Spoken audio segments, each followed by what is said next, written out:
Hoy vamos a hablar de las aleaciones y los diferentes tipos de aleaciones que hay, además cómo interpretar sus gráficas y también reconocerlas.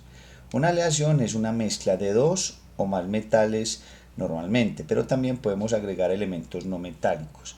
Se obtienen al solidificar una solución líquida de varios elementos. La mayoría de ellos pues normalmente son metales. Las aleaciones mejoran las propiedades mecánicas y físicas de los metales y ofrecen una mayor resistencia a la corrosión. Al dejar enfriar el fundido se separan cristales de los diferentes metales o se obtienen mezclas de diferentes tipos de aleaciones. Entonces vamos a mirar qué tipos de aleaciones nos podemos encontrar y cómo son la representación gráfica de cada una de ellas. Las más conocidas son las aleaciones eutécticas. Serían como las primeras. Se obtienen con metales miscibles en fase líquida, pero insolubles o poco solubles en fase sólida. Entonces, inicialmente tenemos una mezcla que se enfría y se llega a una temperatura llamada temperatura eutéctica, que es menor a las temperaturas de los dos metales o las dos sustancias que están involucradas en la aleación. Normalmente, como se ven este tipo de gráficas, las gráficas eutécticas tienen más o menos esta forma, ¿cierto? Donde este punto acá donde se unen estas dos curvas se llama la temperatura y la composición eutéctica, ¿ok? Entonces esa es el primer tipo de aleación. El segundo tipo de aleación se llama las disoluciones sólidas sustitucionales.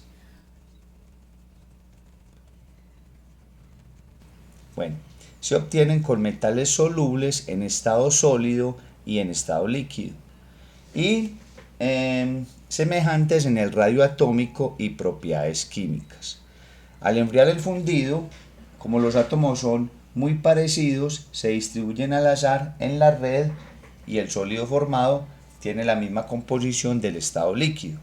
Entonces, ¿cómo se vería este tipo de gráficas más o menos? Entonces, este tipo de gráficas tienen esta forma, ¿cierto? Son las disoluciones sólidas sustitucionales. Tenemos una línea de líquido, una línea de sólido y una composición igual si rebajamos la temperatura en estado sólido que en estado líquido. Aquí se forma entonces, hay una composición de sólido y líquido a la vez. Aquí están las dos fases juntas. Ahorita vamos a interpretar cómo se lee este tipo de gráficas.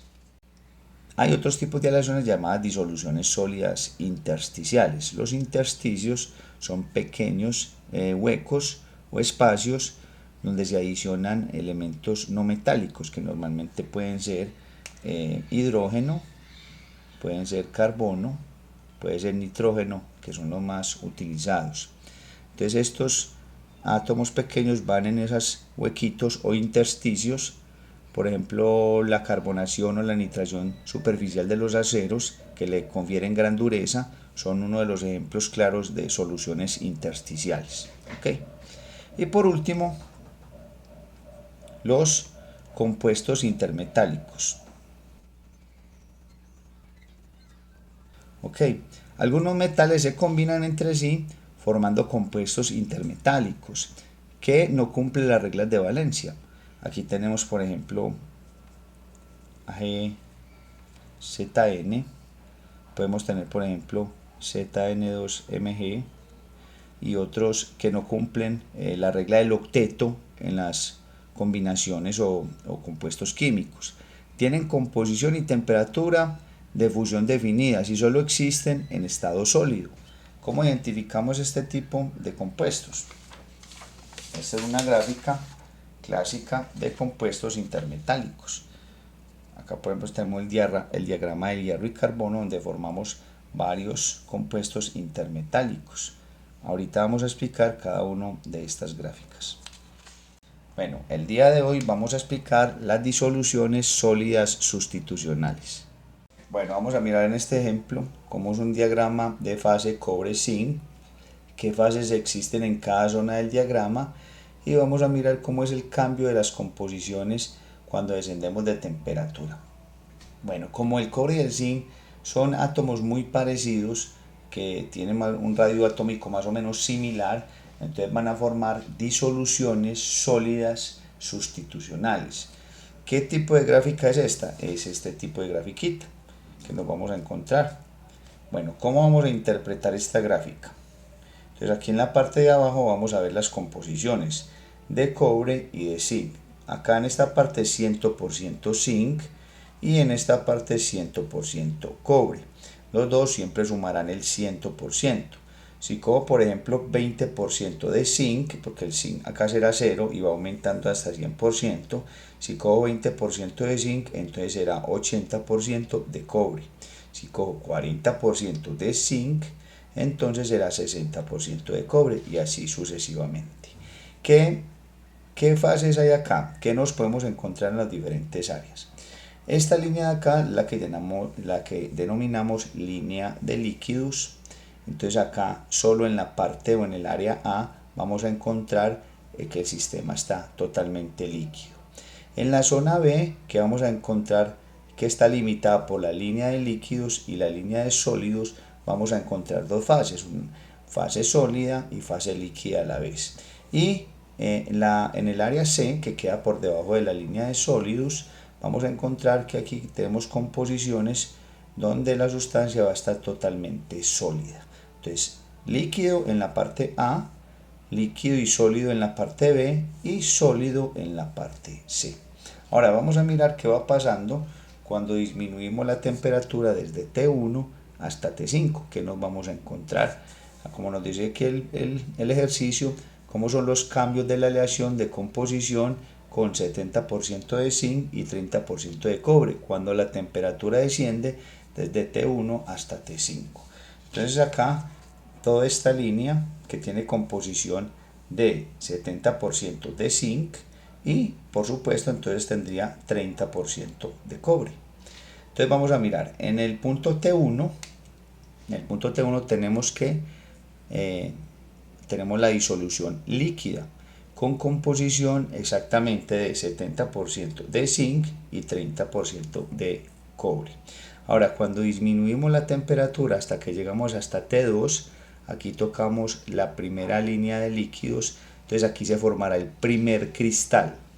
Entonces, ¿qué composición tiene ese cristal? Entonces venimos acá horizontalmente, esto lo denominamos una isoterma, para mirar la composición de ese cristal. Entonces nos venimos aquí horizontalmente hasta chocar con la línea de sólidos, entonces aquí podemos encontrar la composición de ese primer cristal que se forma. Bajamos hasta este punto de acá y tenemos una composición aproximadamente de 34%, vamos a ver aquí 34% de zinc y como los dos deben de sumar el 100%, entonces tenemos un 66% de cobre. Este es el primer cristal que se forma. Cuando llegamos acá a T3, entonces coexisten sólido y coexiste líquido. ¿Con qué composiciones? Si queremos saber la composición de ese sólido, entonces venimos en la isoterma hasta chocar con este punto acá para saber la composición de ese sólido, y la isoterma, cuando chocamos acá el líquido, entonces vamos a saber la composición que tiene ese líquido. Aproximadamente qué composición tiene ese sólido, entonces venimos en la isoterma hasta acá, chocamos hasta la composición y tiene aproximadamente un 44% de zinc y por consiguiente un 56% de cobre. Entonces aquí tenemos un 44% de zinc. ¿Y qué composición tiene ese líquido? Entonces ese líquido, venimos en la isoterma y chocamos con la línea de líquidos y leemos que tiene aproximadamente una composición de 78%, acá 78% de zinc y por supuesto un 22% de cobre. Si seguimos disminuyendo la temperatura, vamos a venir y vamos a chocar aquí con T4, ¿cierto? Aquí todo ya está sólido excepto la última gota de líquido, aquí quedará la última gotica de líquido. ¿Cómo sabemos la composición de esa última gotica de líquido? Pues nos desplazamos en la isoterma hasta chocar con la línea de líquidos y vamos a leer la composición del líquido acá, que va a tener, pues si bajamos acá, va a tener una composición aproximadamente de un 94% de zinc, 94% y un 6% de cobre. Y si nos seguimos desplazando hacia abajo, entonces ya vamos a tener que la solución está totalmente sólida en T5 y va a tener la composición original del líquido, o sea que va a tener una composición de 70% de zinc y un 30% de cobre. Entonces esto es un ejemplo de las gráficas de disoluciones sólidas sustitucionales. ¿Ok? Entonces si te gustó el video, por favor dale un super like ahí, compártelo, no se te olvide suscribirte al canal y nos vemos en un próximo video explicando otro tipo de gráfica de aleaciones o otro tema de química y nos vemos entonces y muchas gracias por ver nuestro canal. Chao.